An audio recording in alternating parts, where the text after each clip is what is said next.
back to the Primas podcast. I am Cindy. Hey, and that's my prima Jess. Hey everybody. Hi Prima. How are you? I'm groovy. Groovy Tuesday. How's your week going? It's going great. Good. I'm Send glad. help. But I'm really excited about this week's episode because as you all can see, we've heard Primo Robert's voice before in season 1 and season 2. And this time you all get to see the face. And this is my brother, Robert. Yay! Hi, Robert. Welcome back. Hey, everyone. It's nice to be back in the cozy confines of your studio. We just got the walls done. Keeps getting bigger. Did you get the new mic that we sent to you? If by mic you mean, did I clean out the mic on my laptop? Yes. Good. Okay, good. Awesome.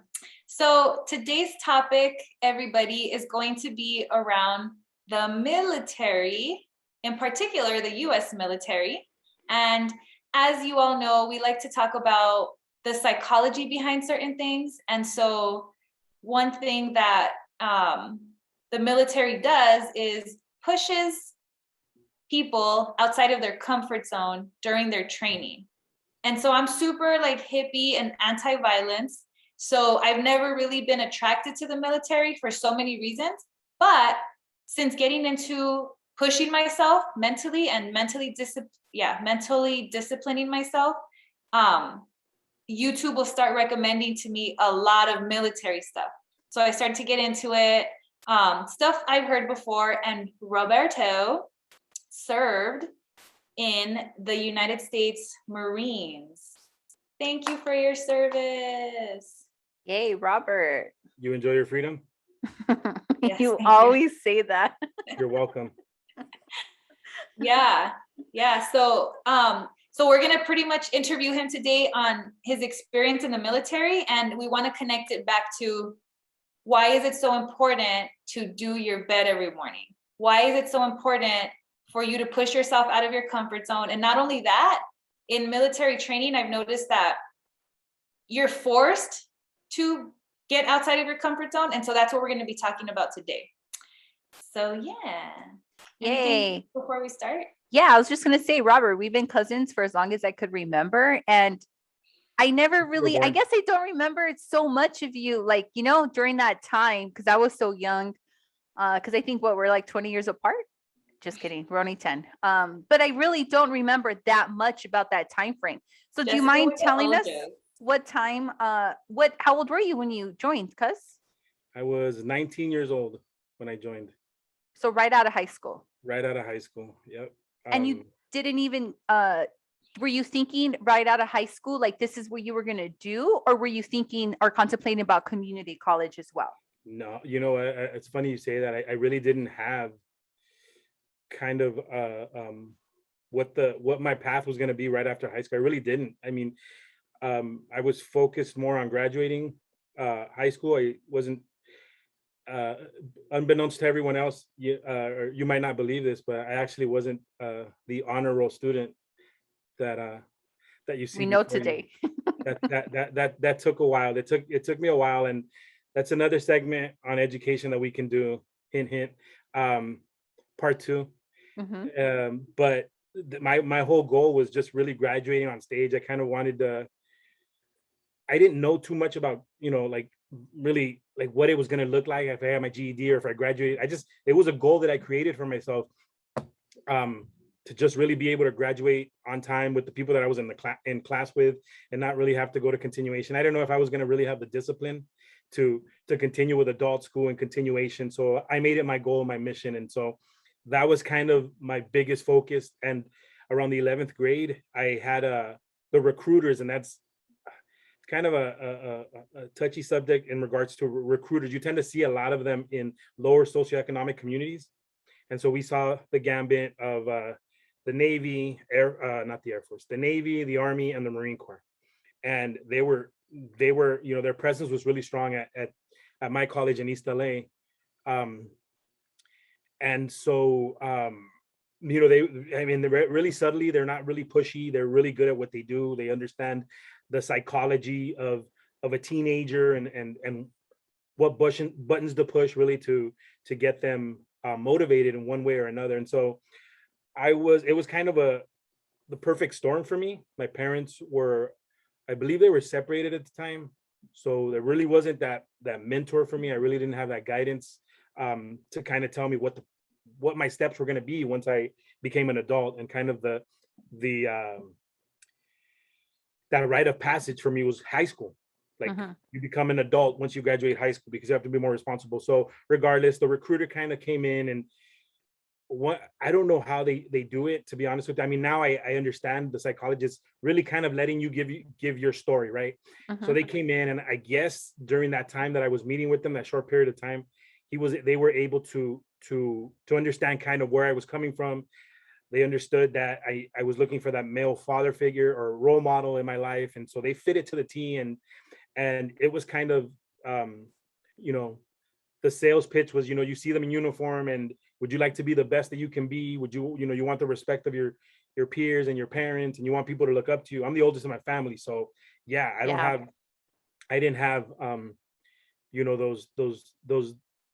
those four people in front of me to say, no, you're not going to do this. That's not a choice. I didn't have anyone to guide me in one way or another. And so this person is really motivational and really spoke to me. I was a really active kid growing up, and so really spoke to, you want to continue to stay in shape, you want to travel the world. And so a lot of that was kind of how I got into the military. And again, it was they fit if you're missing a brother, they fit the role of a brother. Or if you're missing a parent, or there's some instability, they tend to know how to push those buttons to kind of motivate you in a direction. And that's how that's how it happened for me. Yeah, see, so I didn't know the details of that. And then from one thing to the next, you would say that's how it started. So from that first interaction, you signed your paperwork, right, and then you were shipped to Camp Pendleton here in San Diego?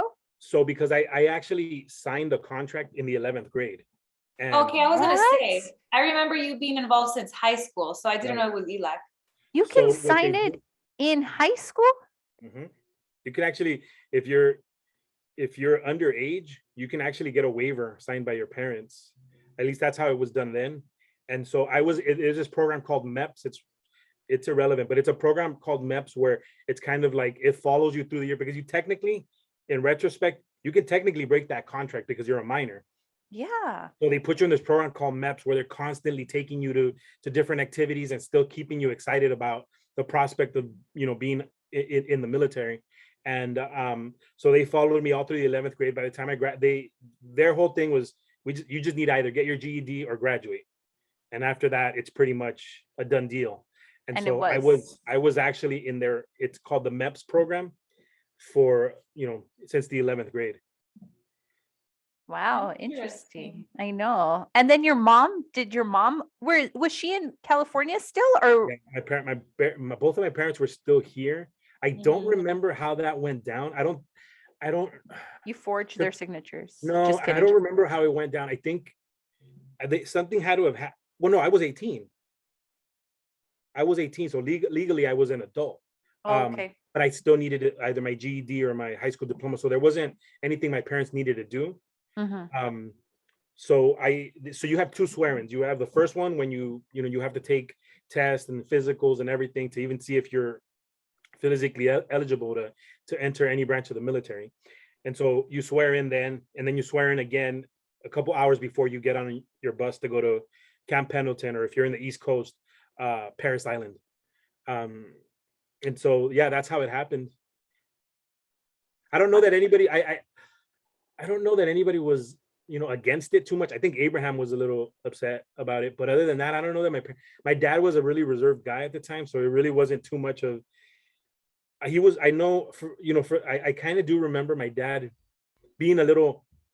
He showed emotion for the first time, and it was more of confusion because he didn't have the right words to really kind of say, as a dad, I don't know if this is the right choice for you, but I do remember him kind of being a little bit more quiet than usual around the topic. So maybe it was his way of I want to support you, but I don't understand. Or it was maybe his way of kind of, not having to deal with it. I don't know. But I remember my dad having a different attitude around me joining the military. Interesting. Mm-hmm. So fast forward to, I didn't know. So around that time, I was about 9-ish. So I was pretty young. Yeah. So I didn't know what the hell was going on. I just knew my brother was leaving the house, and I was like, no, don't go. And then I remember, so you went to the Marines, and then the first thing you do is boot camp. Do most, I'm assuming most military branches have this time of boot camp, like in the beginning, right? Yeah, I think if I'm not mistaken, I don't know if things have changed since I was in, but the Marine Corps has the longest boot camp. It's 3 months. And I think other branches are less, or other branches incorporate their boot camp with whatever job you're going to go into when you're in the military. But ours was 3 months. I remember I still remember that because it was like a really big deal for me, in boot camp. And I don't know if you've ever driven down going towards San Diego, because by Oceanside there's a Denny's. Uh-huh. Are you familiar? It's by Ocean. It's closer to Oceanside. Yeah. And so that Denny's is the last place that they would take us for our last. It was called the last meal. So you go to this Denny's and they're like, order whatever you want off the menu. And so people are ordering steaks and potatoes, and the bus driver, whoever's taking you there, is like, try not to eat too much. Try not to eat too much. But that's all they would say. Just try not to get too full. And so, I mean, when do we ever go to the Denny's or the IHOP and say, give me the most expensive thing on the plate? And people were like getting it, right? And so I remember that Denny's. Then we drove. It got a little bit darker. It was about 7 or 8 o'clock when we get into San Diego. It was a ghost town. And there was, have you ever seen Yogi the Bear, the ranger? He has this hat. Mhm. It's like a round hat, like a ranger hat. I don't know if you've ever seen a ranger hat. Yeah. Or with George of the Jungle, you have that. It's called the campaign cover. So we get this drill instructor in his Charlies, and Charlies are the short sleeve collared shirt that you wear. And he gets on our bus, the door's open, and he's like, you can't even see his face because the campaign cover is just covering his face. He's looking down, and he gets up. And whenever they're indoors in anything, it's a vehicle or in a building, you're supposed to take off your cover. It's called a cover, your hat, your campaign cover. So he gets on the bus, he really subtly takes off the campaign cover and says, whispers to us, get the fuck off my bus. And nobody heard him. I said, he starts screaming and like, just get off my bus right now. And he just walks out, and people are running, hurry, hurry, hurry, hurry, hurry, hurry. And there's hundreds of yellow footprints. You can Google it. There's hundreds of yellow footprints on the ground. And it's like, put your feet on put your feet on the yellow prints. Hurry, hurry, hurry, hurry, hurry, hurry, hurry. And so everybody's out there. And I remember the moment that I touched my feet onto the two yellow footprints, I remember telling myself, I think I just made a big mistake. And then 4 years of the military forwarded. That was funny. It was a great, it was mixed feelings with the military, but that's where it started. So boot camp. And there was a lot of this is where we started learning routines, right? The first thing they do, everybody has to be in step. First thing they do, take off all your clothing. You're just in underwear. Boom, boom, boom, boom, boom. Put all of your civilians or clothing, any material that you have. Contraband is like candy or gum or cigarettes. Put them in this bag, and you're putting all of your stuff, and you're putting it into a box, and you're sealing it. And then by the numbers, everything's by the number. Put on your underwear. Put it on your underwear. Put on your pants. Too slow. Take off your pants.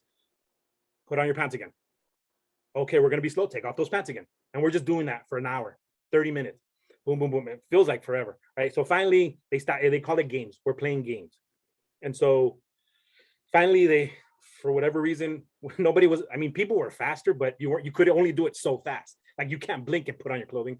So eventually they got tired, or they were done with that game. And the next thing is we would sit down in a barbershop chair that they had situated in that same building. They're shaving our heads. Everyone, I came in with my head already shaven. So the guy just did the machine one time. The clippers didn't touch me. And he just slaps you in the back of the head. Get up, go. And so we go to the next thing. Next thing is you make a phone call to your parents. Tell them you're okay. You made it. So you make that phone call. If they answer, they don't, you leave a message. And the drill instructor standing right there. Hurry up, hurry up, hurry up. You're done. Hang up. And so it's just that constant pressure. Hurry up, faster, faster. You're too slow. Hang up. Get back in line. go over here, get away from me, come back. And so it's this concept. So that's literally all 3 months of boot camp. And so they're breaking. Go ahead. I'm sorry. Oh, I was gonna say, would you say that that tactic is used to start to disorient you into thinking like you're in my house and you got to do what I say, right? Yeah, great choice of words. It's a tactic of disorienting you, but more than anything, it's breaking you down. It's breaking you down to the level of a zygote. You know what I mean? Like really birth. You're being reborn. It's like baptism. The military's baptism. You're starting from square one. I don't care what discipline. I don't care what you've done. You're gonna go by the numbers, our numbers, and we're gonna start from here. And it's breaking you down to the point of nothing. You're a puddle, right? And I am being a little harsh, but it's really much that's it. Yeah. There's a method to that madness. So it's everything is by the numbers, because they want to make sure that they take any bad habits you have in your system out of your system, and they're able to connect you into the Marine Corps 5.0 philosophy. So anything, knowledge, whether it's education, and I know we're going to get into it, making your bed, every little minute thing had a purpose, and you learned it throughout.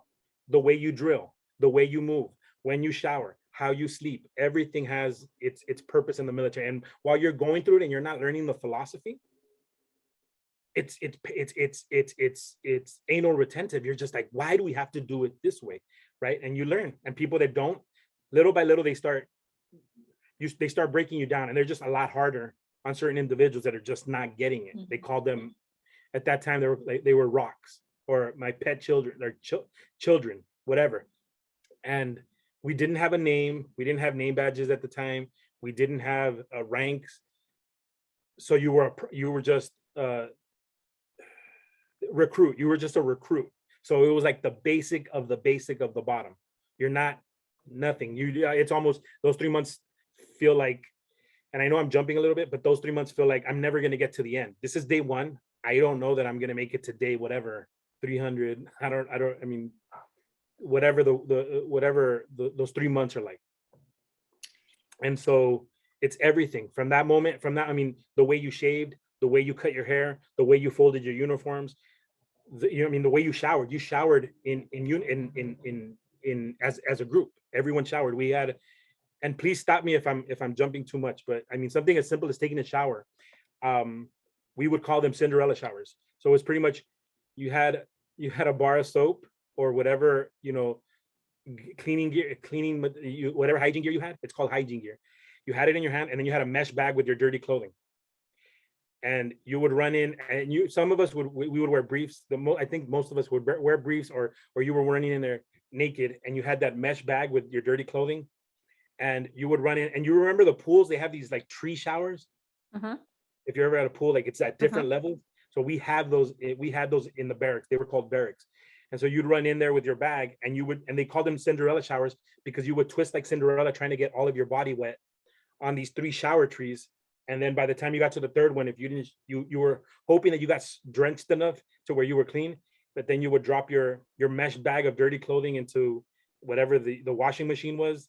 And then you're off to changing into whatever your clothing was for the day. If it was PT gear, which is physical, like PE gear, or if you're getting ready for bed, or if you're getting ready for some sort of exercise that needed you to be in that. So you were always, everything was by the numbers.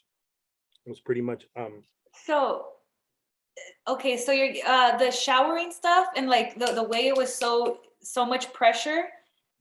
Why, or how did that relate to your future after boot camp? You know what I mean? Like, okay, so if I can jump into what the concept of boot camp is. Yeah.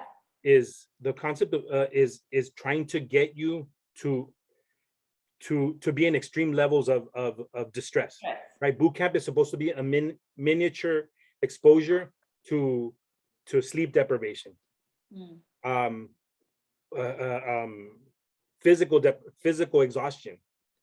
I can't say food deprivation, because they weren't depriving you of food.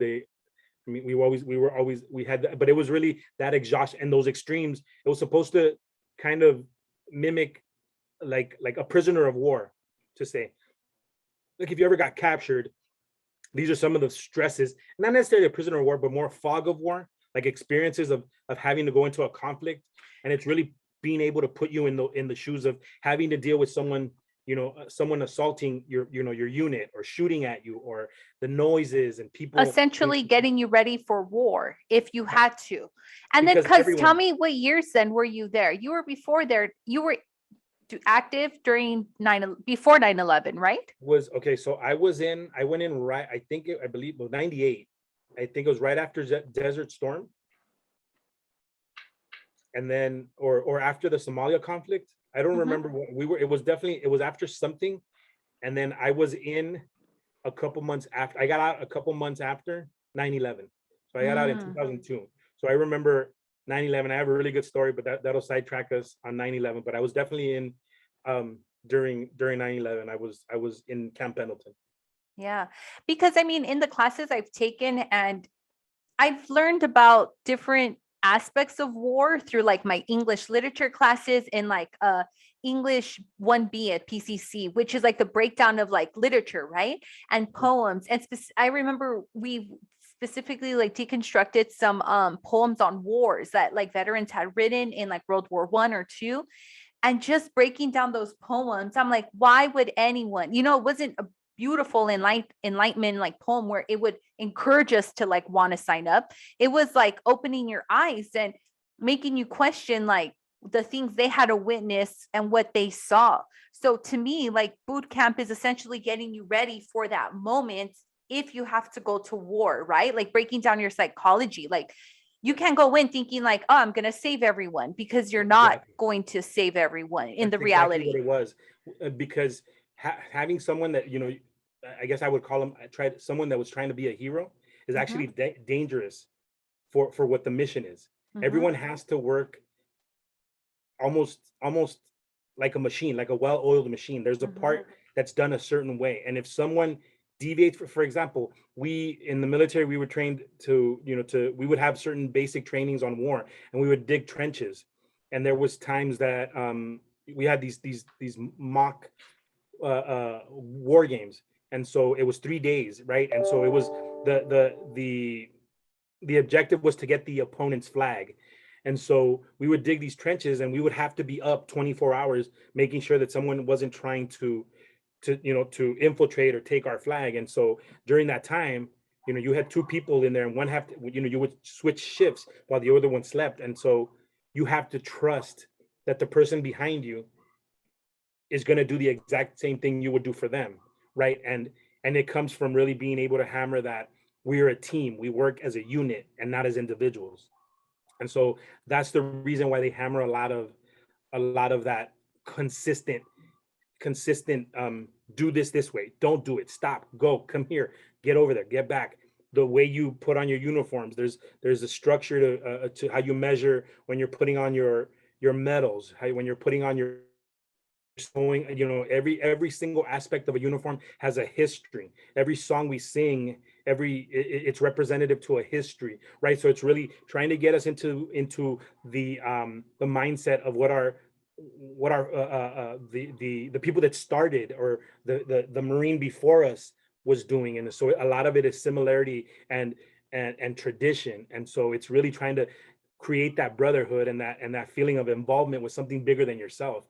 And that's one of the reasons why we do the Marine Corps and most branches of the military, but I speak for the Marine Corps. We were a lot more specific and on routines, and really hammering on everyone kind of doing the same thing. Everyone from boot camp is trained on basic the basic combats of what's expected. Everyone is expected to go to war. Now some have access to more training when you're in infantry, or if you're a medic. There's different forms, but everyone's expected. If your number's called, if your name is called, you're expected. If you have to go into a conflict, or if you have to go and do some sort of night supervision or whatever it might be, everyone can do a certain aspect of it, right? So everyone has basic foundations of combat, and with weapons and usage of, if you're ever exposed to chemical warfare. So everyone is trained that way. So there's this expectation that everyone knows every aspect, the fundamentals of what it's is like a language.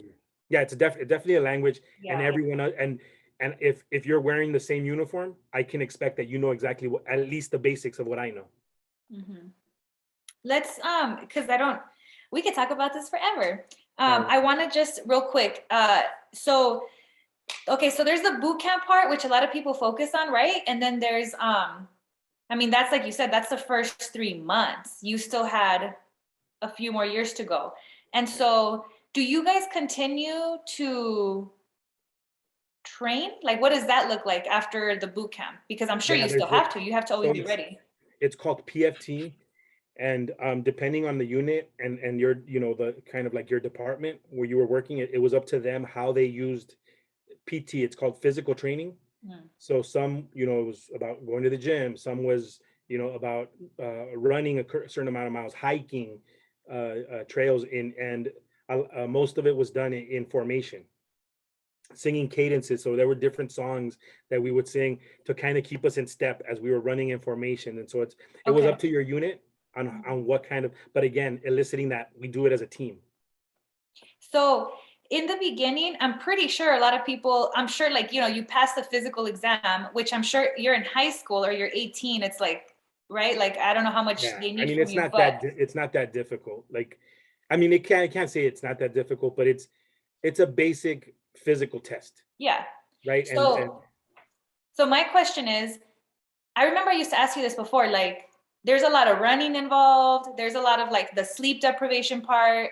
Um, I'm pretty sure a lot of people break down, but can you speak to like how strong also and adaptable, like some of the situations that you saw where you're like, you know, because you saw people in the beginning and then like you go to their boot camp graduation and you guys are changed as people. You were not the same person after those 3 months. So can you speak a little to that?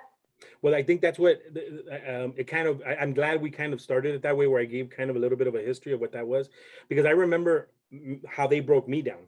Like the breakdown was very subtle. I thought I was a pretty happy-go-lucky guy, and I still kind of consider myself that. But I remember the breakdown where you're standing there in formation, and tears are coming down your eyes, but you can't show that, right? So you're standing there, and the drill instructors, they were chewing you out.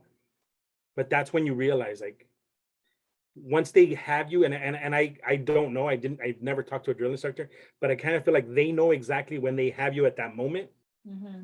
and things start switching, Mm-hmm. not only for you but for your whole unit.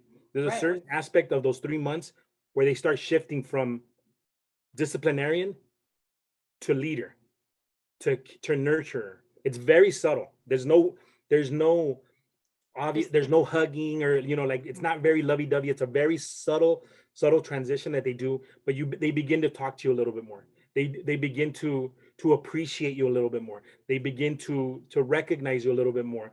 And it's constant tactics of building you back up. They already have you at the bottom, so it's building.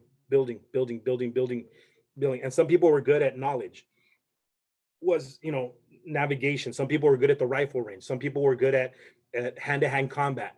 But it's really about building that person, because at the end of the day, you have this thing called the crucible, and by then you've mastered pretty much every single thing that you have to master up until that point. And this crucible is a 3-day outing where you're doing rifle, you're shooting the rifles, you're carrying sacks of sand, or these things called foot lockers with things in them, weapons that were, you know, that had to be carried by 2 people that are usually on top of, you know, a vehicle, a Humvee or something. And so we're carrying these things and doing different obstacle courses, different trust courses, things, just to kind of create unity. They give you 3 MREs, and MREs are it's an acronym for, it stands for meals ready to eat. So it's these three little meals. They come in this little plastic bag, and so you have 3 of them, and you have to make do for 3 days with that. And so it's a lot of that, and they're building you up. And so, kind of speaking to what you're saying, so once you get to that crucible, you're at your physical best. You know what's expected of you. You're almost kind of running on autopilot. And so this crucible is really, you know, some people have, most of the time, you know, people aren't complaining about anything because they want to get through this. Because this is, once you get to the top of this hill, and it's this huge hill, once you get to the top of it, you're considered a Marine. Your drill instructor comes by, and you're no longer a recruit or a private, now you're a Marine. And so they give you this little eagle, globe, and anchor. And little side note, my original one I put inside of my dad's casket, and I kept the other one. And so it's little metal, and you'll see it. It usually goes on top of your cover here. It's a little metal thing, and you screw it on. And so that's when you become a Marine. And I mean, you have shin splits, you have all sorts of pain, but you get through it because it's this accomplishment where you don't feel pain. It's almost like you're running on fumes, but it gets you through the activity. And so that was the crucible. Now, going back to your question, Cindy, one of the things that really helped me was there was always a person behind me and a person ahead of me. And the military has this saying that goes, you're only as strong as your weakest link. So pretty much is whoever the weakest is, you need to make them that stronger. You're just as weak as them because you need to get past that finish line together. And so you didn't want to be that guy, right? You maybe couldn't be the fastest because you weren't a marathon runner, but you wanted to be somewhere in the middle. So you push to be better than that. But when formations and when you're doing something in group, it tends to bring that out of you because there's this expectation that everyone's counting on each other in order for that mission to be accomplished. I don't know if and that I'm answers sure, and because that's the secret. I'm sure that expectation is extremely powerful from a motivational sense. And so when they put these trainings together or these little, whatever it is to like, that you guys have to, it's a challenge that you guys have to overcome. There, like you said, there's 100% a lot of psychology that goes into like, we need to make this person that has no idea what discipline is, not just that part, to be able to kill on demand without getting stressed, which I'm sure still happens because we're human, but they're trying to create a machine so that if you are called to war, you're doing it effectively. And a natural brain, this is why I was always so against it. In high school, I read a book called All Quiet on the Western Front. Have you heard of it? I've heard of the title, but I've never read the book. So it's about World War I. Ooh. Very depressing. First book to make me cry. And so I was like, what the hell? Because I was studying psychology already in high school. Like I took an elective and I was like, okay, so I learned that the brain isn't, or just like the regular human being, when we come into this world, it's not in our nature to kill. Although some people do, it's just, but that's different, right? And so in the military, what I learned a little bit, in psychology was that they have to, like you said, remove the human emotion as best as they can, because now you are a weapon, metaphorically, but also like pretty figuratively. You're a weapon for whatever military government you're serving, right? Like that's what they're like. You are a commodity out. If I want, it's bigger than you. So I'm trying to get all of the amazing, because we think people who maybe have never been in the military or in like very high stress situations, we think that we can't get past something, or we can't do this, we can't accomplish this. But in the military training with young ass kids, 18, I would have cried probably throughout the whole boot camp. And I'm just sensitive, like the noise, the sleep deprivation. But there's people that go in like me, right? That make it out. So that's what I'm saying. I think it's very amazing when you just kind of focus on that aspect of look at how much the human is capable of under extreme stressful environments. And they're still able to perform at a high, like you said, you're at the crucible, you're at the height of your physical game, you're on autopilot. So your muscle memory, you're a machine at this point. And so when you get put in high stress situations, what you called it, you turn on that autopilot. So you're running on adrenaline, but controlled adrenaline, right? Because you've practiced these moments to a certain extent, right? Until you're faced with it, you don't know how you're going to deal with it, but you do tend to come alive, right? To certain things in stressful situations. So yeah, to your point, it is kind of like it's a switch.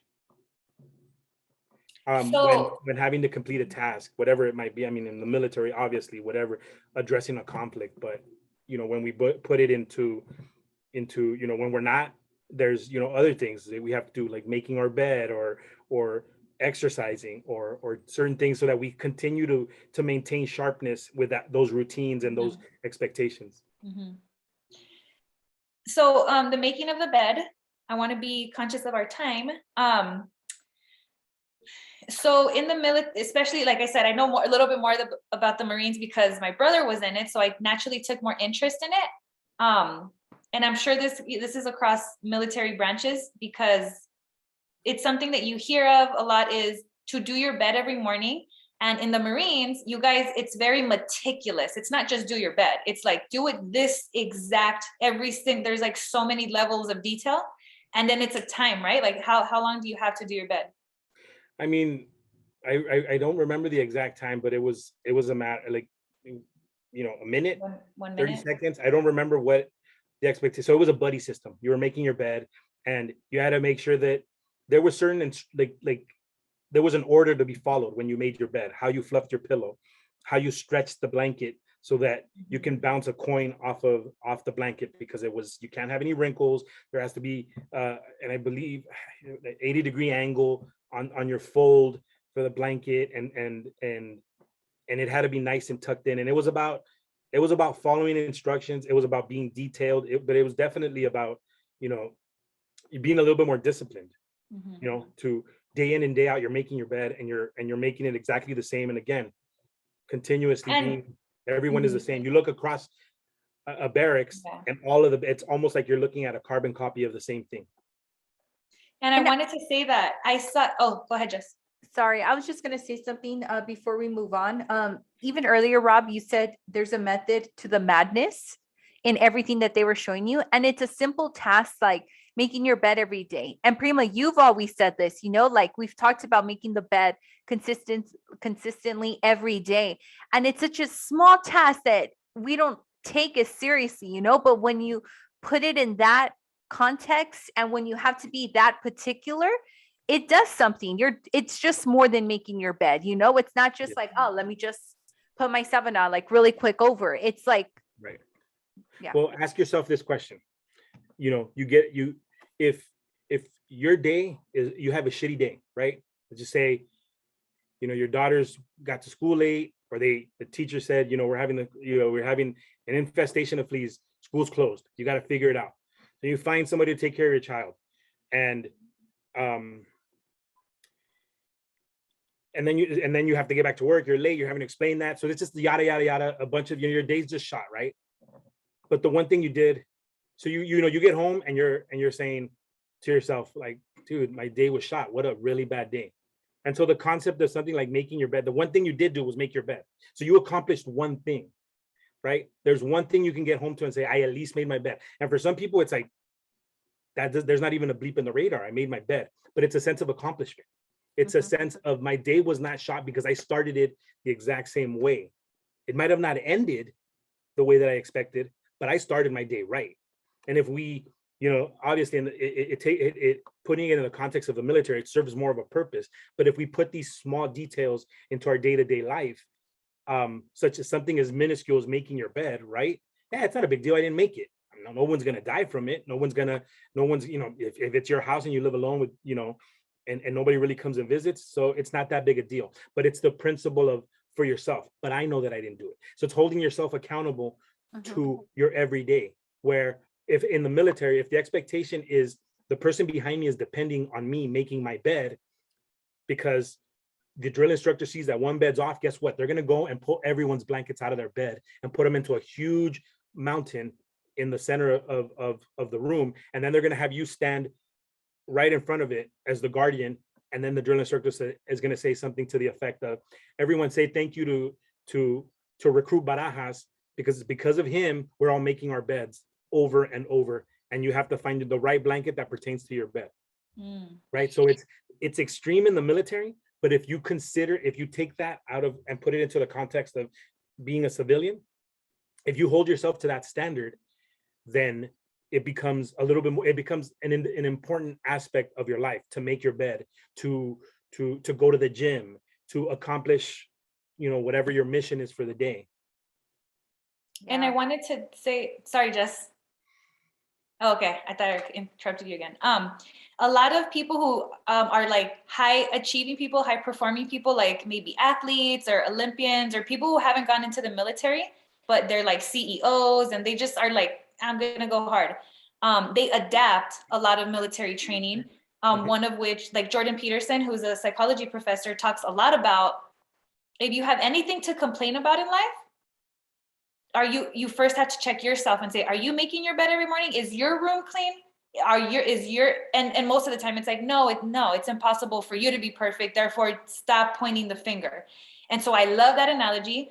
And I wanted to say, one, it also psychologically sets you up for the rest of your day. So yeah, if you're having a shitty day and you come home, at least I made my bed. But when you get into the practice of it, it sets you up like you're making your bed, and that is also going to set you up for feeling better. And so you're more likely to do another thing better. So kind of like with exercise and nutrition, if I'm falling off on my meal prep, my muscle gains are going to fall off, or my strength gains. Or if I'm not doing really well at the gym, or I'm not going, I don't need to be as detailed with, but it falls off. And so it's like one good behavior or one disciplined behavior is more likely, neurologically speaking, to lead to another good behavior. Right. But if there's a foundation of where I begin my day doing this one activity and nothing deviates from it, and if I have to deviate, it just means I wake up earlier to accomplish that task. That's that mindset that when you talk about Olympians and professional athletes and military and people that are experts in their field, it's just they're willing, they understand the commitment they're putting into it. So now the regular commitment of asking yourself, oh, am I going to get up this morning to do it? It's no longer at that level. Their beginning level is, okay, I got my 3, 4, or 5 year mile run in for the day. That's, do I want to run an extra? That's there. I don't want to do it. You know what I mean? I did the 6. Do I really want to do a 7? I'm feeling lazy. You know what I mean? And it's the constant pushing that they do. Right. It's definitely a mind game. It's definitely a mind game, but there will, and I think, what's this gentleman, Navy SEAL, I forget his name. David Goggins? David Goggins. Right. Obviously, brain for it. He talks a lot about every single day when he wakes up, he talks about how his inner past is always constantly telling him, stay in bed. What's the point? Don't worry about it. And he's constantly day to day fighting that battle with that person in him. And he wakes up and says, fuck no, I never want to go back to who you were. Right. And he's an extreme example of it, but that you can take that sample and really incorporate it into what that meaning is of really being disciplined. And it's holding yourself accountable, right? It's because nobody's going to know whether you got up or not, but you are. And if you can hold, and it's not about shaming ourselves, but it's about holding ourselves to a higher standard. And that's kind of that military philosophy of holding yourself when no one's looking to a higher standard, right? It's because at the end of the day, I shouldn't think, does she have my back behind me? I know she's got my back. So I need to make sure that I defend the front, right? I don't need to have eyes behind my back. You're my eyes behind my back. And we're in step with each other. We're in sync with what the expectation is. Now, it's a little, sometimes that psychology of knowing that people depend on you tends to push us a little bit more when we do things in a group. Some people are very good about being lone wolves and being very independent, but there's a different psychology to knowing that people are depending on you. And absolutely, when you go into the extremes of life and death, obviously you want to make sure that everyone makes it home alive. And so, yeah, it's very detailed. And from the outside looking in, yeah, obviously you're going to be like, why are people doing that? It's so frustrating. And it's simple to say that when you're not in that constant grind and your level of commitment to this is at no level. It's hot and cold and you're very undisciplined, or level of discipline are different from a professional athlete, like sick, tired, broken body, broken down. Okay, still got to get up to the gym and do something. Or I still got to get up and do this. There's this expectation that you hold yourself to.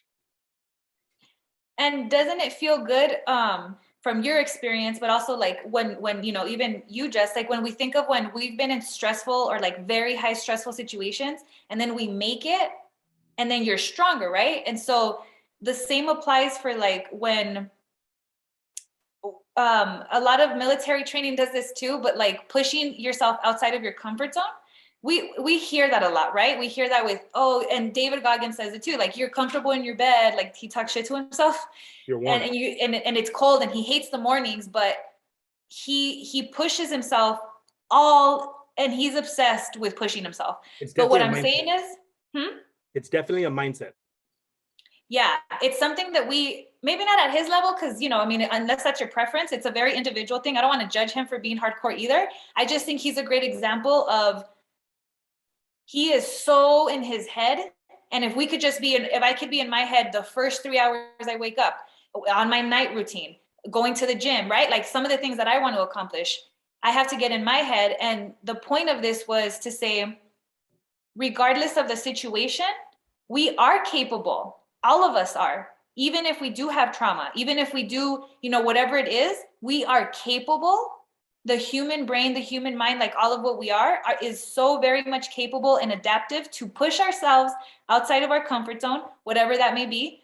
And we can thrive, and it feels better and it's when we push outside our comfort zones. It's about finding what motivates you, because it's like, I have a philosophy, and I tried that with my wife when I first got out of the military. I was just motivated, just push yourself, don't stop thinking about the pain. And I would use a lot of metaphors in the military. Pain is just weakness leaving the body, and you just need to get past this block. You're gonna feel a lot better. But my shin splits, and this no. Your wife loves you unconditionally. Move that ass. And and it got to the point where we can't work out together like that. Like, relax, Rambo. Like, not everything is war. Like, why are we crawling on the cement? And I just want to say that my brother's partner, who we've had on the Primas podcast before, shout out to my coma Nelly. She was with him before he went in, and she's still with him today. So I just want to, because that was a rough ass time.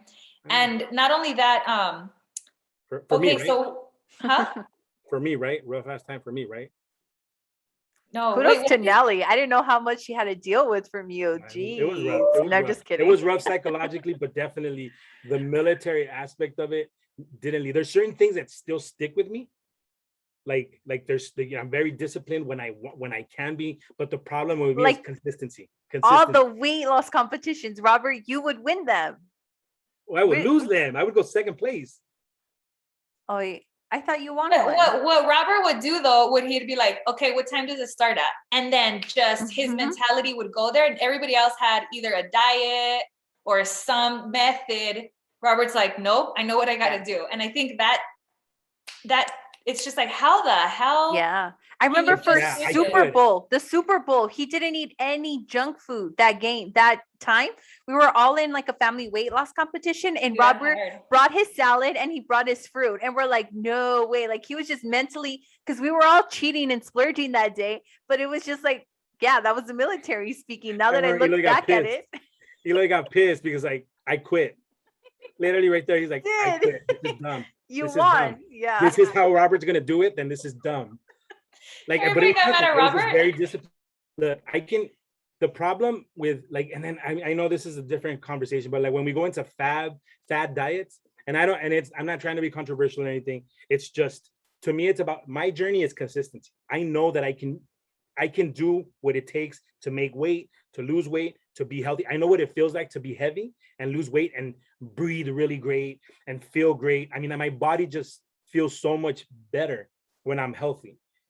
But my problem is that I can get there in at very extreme levels, and that's not, fad diets are not what is going to do it for me. It has to be something natural. It has to be something that I can incorporate as a lifestyle. It isn't something that I can yo-yo with or jump off, because what I've learned with my body is that my body tends to resent me. And I know that's another conversation for another day, but when we talk about discipline in any aspect, it's long-term. People say, oh, well, I accomplished this, to the point that you were saying about, Cindy, about when somebody accomplishes something, oh, you feel really satisfied.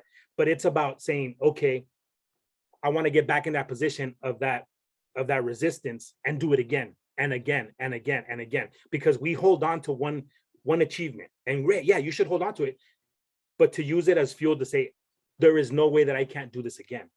But what we do is we hold on to, I did it already once, why should I do it again? And this is what distinguishes the David Goggins of the world, the Navy SEALs and the Army Rangers and the Marine Corps, the snipers and reconnaissance, and the infantry, they take it to another level of commitment to themselves for survival, right? It's a little bit more extreme, but if we can incorporate something that becomes a lifestyle, our own lifestyle, like you got to understand what pushes you, what motivates you, and hold and obsess about it. And that's what David Goggins does, is he obsesses about never going. He remembers, he keeps, I'm assuming he keeps his alter ego, and that's the person that wants him to stay in bed, next to him.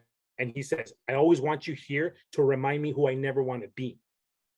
And I want you to run with me and try, like literally, this is the psychology of him. I want you to run with me and pull me from the waist to slow me down. I want you to make my trip as miserable as possible so that I can beat you and beat you and beat you every day. Every day is a new round. And that person across from him that keeps him from doing the things he needs to do is that alter ego every day, fresh, not tired, not weak, and just constantly putting 100% effort into him not running those 10 miles or him not going to the gym. He's fresh. David Goggins, if you ever take a look at his pictures of his feet are busted. His knees are busted. He's had so many. His whole body is destroyed. But even that, okay, so my body wants to break down? Hell no. Hell no. Hell no. Dang, I need to look into this guy. I think Yeah, I need to talk about him a little bit. I wanted to ask real quick because we're almost out of time. Robert, did you ever do any water training, or like what is the water training that gets put into the Marines? Because it's the Marines, right? So I don't know. I never asked you about that. In boot camp and there was some trainings that I did when I was already in a Marine. So they would have us go into pools with a full backpack of gear and a weapon. The weapon it was like a rubber thing, but it was the same weight as the M16, which is the standard rifle that we used at the time. So you had full Kevlar, a flak jacket, which is kind of like a puffy, kind of like a bulletproof vest, but not really. And your boots and your backpack. It's an Alice pack that comes. It's a backpack with a frame. I still have mine. And so you're thrown into the water. You're supposed to jump into the water. You're not thrown into the water. And so you're supposed to just waddle for, I forget how much time we were supposed to be out there, and just waddling in the middle of the water and just holding it. And then you're holding your backpack's waterproof, and but you're like, I think you're in the water for like 45 minutes with full gear, and you have to stay afloat. You have to just stay afloat. And that's how you pass that test. Navy SEALs have another one where it's a little bit more extreme. They throw them into the water, they bind them, and it's pretty much kind of a test of to see if they drown, and bring them back to life, just so they know what it feels like to drown, right? So they're a little bit more extreme. They go out into the river and they have logs on top of them, and all they're doing is just letting the water hit them at night in uniform in the cold, just to extreme what it is to be uncomfortable. And then you have other trainings that they have, where Sears training, where I forget what the acronym is now, but it's more intense, where you're actually held as a prisoner of war, so you know what it would be like to be a prisoner of war. So they're kind of, to a certain extent, I don't know what it is, I don't want to speak out of terms, but it's a little bit of torture, sleep deprivation to the extreme, and really trying to get you to release information, right? To see how mentally strong you are to survive these extreme elements. Yeah, like Navy SEAL stuff and special operations groups, even in the Marines or in the Rangers, right, in the Army or whatever, their training, if we're talking just regular training, pushes you outside of your comfort level.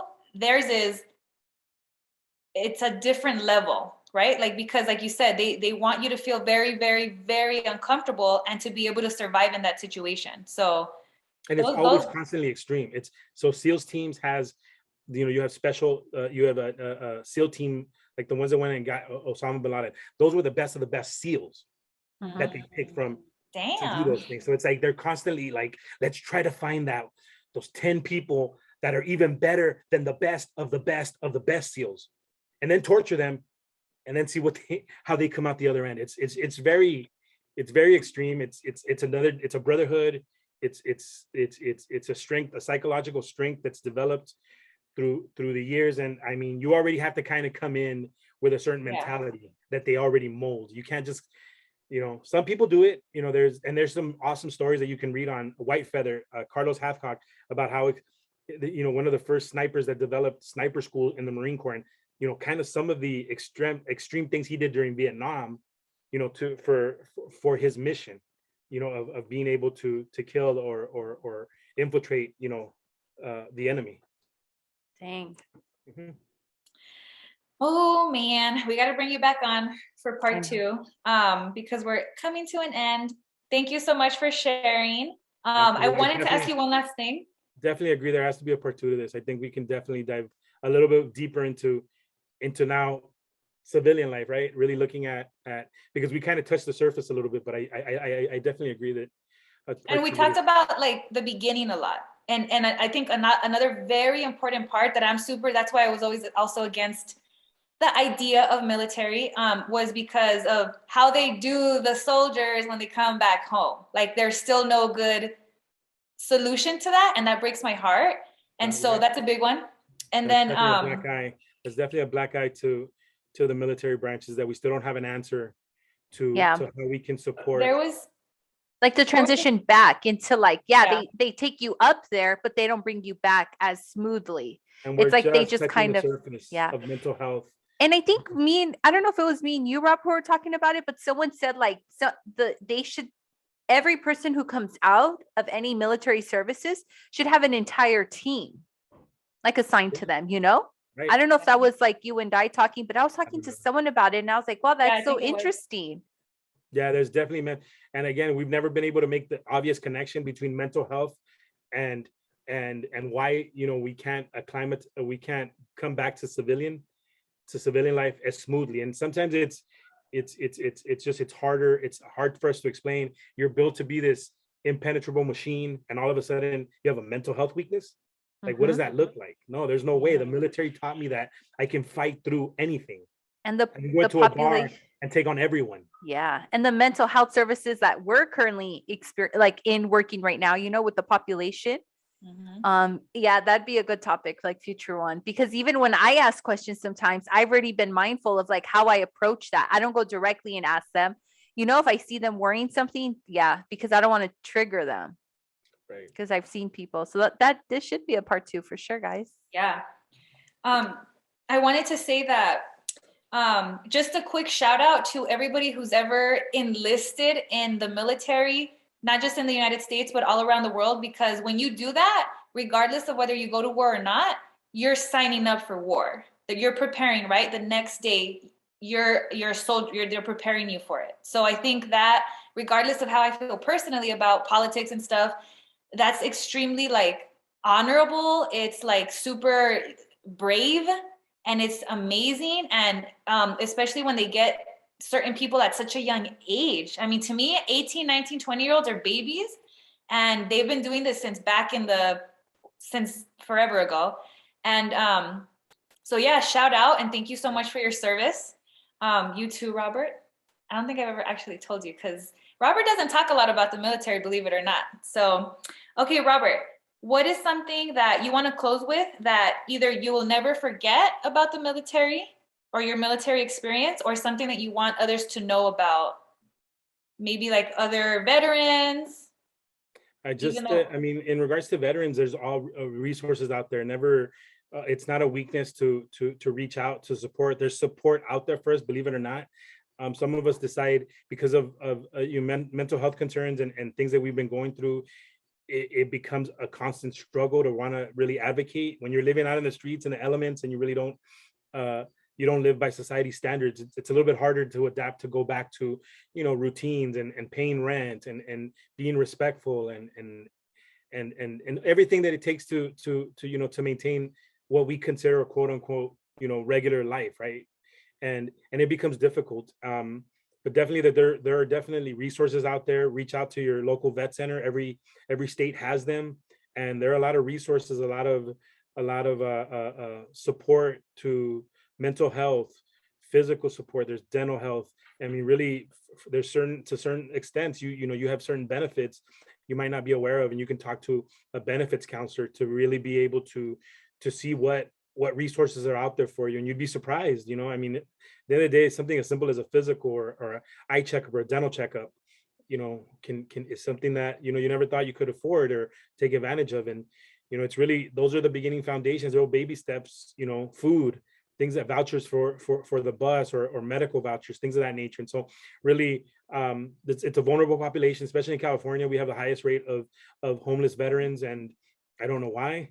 That's, you know, being the state that we are, the with resources, why that continues to be something. I don't have the answer to it. It's a blank statement that I just made. It's a fact that we do have the highest rate of homelessness in California. And just definitely, you know, and mental health in general. I mean, I think I love your segments on mental health. It really is something that we need to stop making a taboo. Everyone has access to it. It isn't a weakness, and really tap into supporting ourselves and teach something. It can be as simple as and routine as getting a physical, a checkup. It's something that, you know, sometimes we have to do, address childhood traumas, you know, traumas from war, and really being able to get, our bodies might be at a certain level of being back to normal, but maybe our minds still need a little bit more work, and really looking at how we can address those issues. And I'll leave it with that. Okay. Sad. I wanted to say, that reminded me one time on the Joe Rogan podcast, he had a former Navy SEAL, and he said, we're a $1 million weapon, or like, and he's a Navy SEAL, right? In a special operations team. And when you're done, you're like a used tire. Like you went from the highest ranking possible in your situation, and you dedicated your life, obviously, because they're doing even more at risk missions. And so, yeah, so like shout out to all the veterans as well. And then thank you for coming on. Dang, I'm so happy. I mean, yeah, I'm happy, but I'm like, sucks that the time is over. So there'll definitely be a part 2. And yeah, is that it? Thanks, Robert. Thank you, ladies, for all you do and for inviting me. It was fun. Yay. All right, you guys. Thank you so much for listening, everybody. Please let us know what you thought of today's podcast. And also shout out again to everybody who's ever enlisted.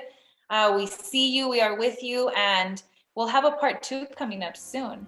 So thanks, everybody. Bye. Have a good day. Bye. Bye. Hold on.